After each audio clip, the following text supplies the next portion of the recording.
Жер біздің үлкен үйіміз. Бірақ адамзат баласына ерте ме кеш пе жерден кетуге тура келеді. Бірақ қайда көшеміз? Марсқа ма? Әлде Юпитердің немесе Сатурнның серіктерінің біріне ме? Осы тақырыпқа байланысты ғалымдар жақында ашқан жаңа планета туралы не ойлайсыз? Сіздермен бірге ғалам және табиғат арнасы. Бұл шығарылымда сіз өмір сүруге жерден де қолайлы жаңа планета туралы білетін боласыз. Бұл экзопланета Тигарден B. 2019 жылдың маусымында Тигарден жұлдызының тіршілік ету аймағында жерге қатты ұқсайтын экзопланета табылды деген жаңалықтар пайда болды. Ол планета Тигарден жұлдызының атын алып, немесе жай ғана Тигарден B деп аталды. Ал енді бәрін рет-ретімен айтайық.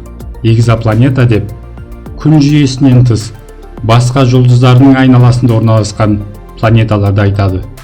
Экзо префиксі грек тілінен аударғанда сыртта немесе басқа жақта дегенді білдіреді.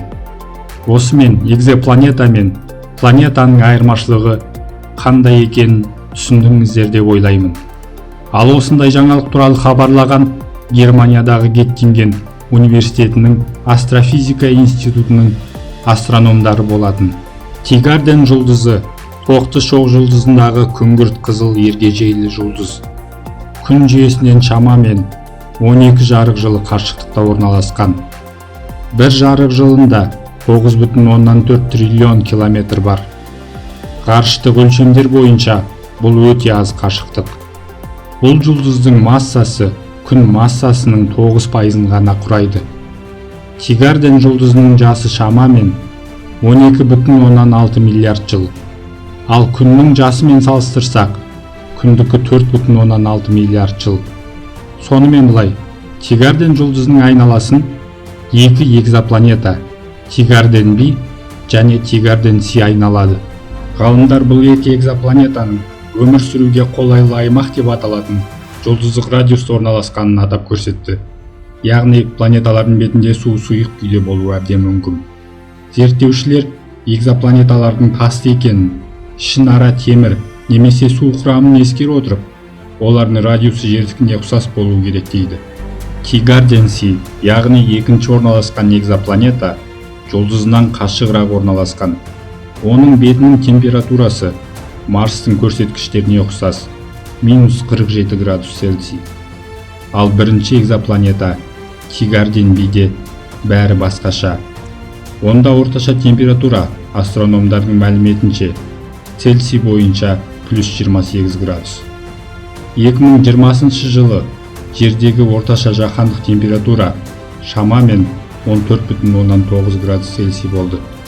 Демек бұл планета жерден де жылырақ және қолайлы деген сөз. Тигарден B өмірдің бар болуына ең жоғарғы үміткер. Астрофизиктер Тигарден B-ге жерге ұқсастық индексі бойынша ең көп пайыз 95% берді. Тигарден салмағы бойынша 1,25 жер массасын құрайды. Яғни өлшемі бойынша екеуі бір-бірімен пара-пар. Планета 5 күннен де аз уақыт ішінде жұлдызын толық айналады. Яғни бұл жерде бір жыл 5 күн деген сөз. Жаңа жыл кешін мұнда тоқтамай тойлай берсе болады.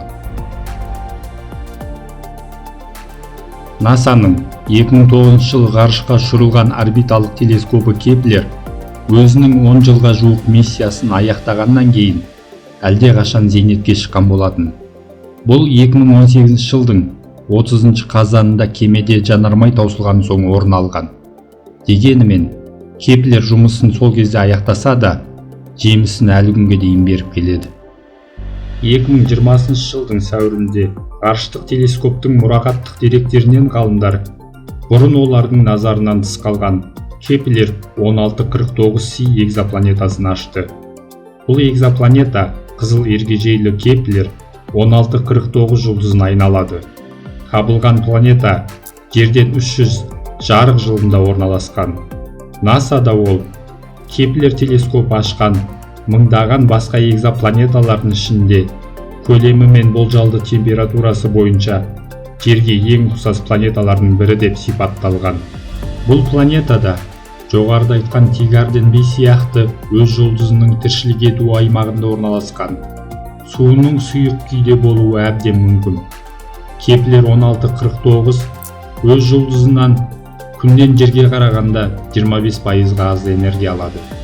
Бірақ бұл энергия күрделі тіршілік формаларының пайда болуы мен дамуы үшін әбден жеткілікті. Иә, зерттеушілерді әлі де өте көп жұмыстар күтіп тұр. Бірақ кез келген жағдайда Тигарден жұлдызының айналасында табылған экзопланеталар оларға өмір сүруге болатын әлемдерді іздеуде сәттілік күтіп тұрғанына үлкен үміт береді.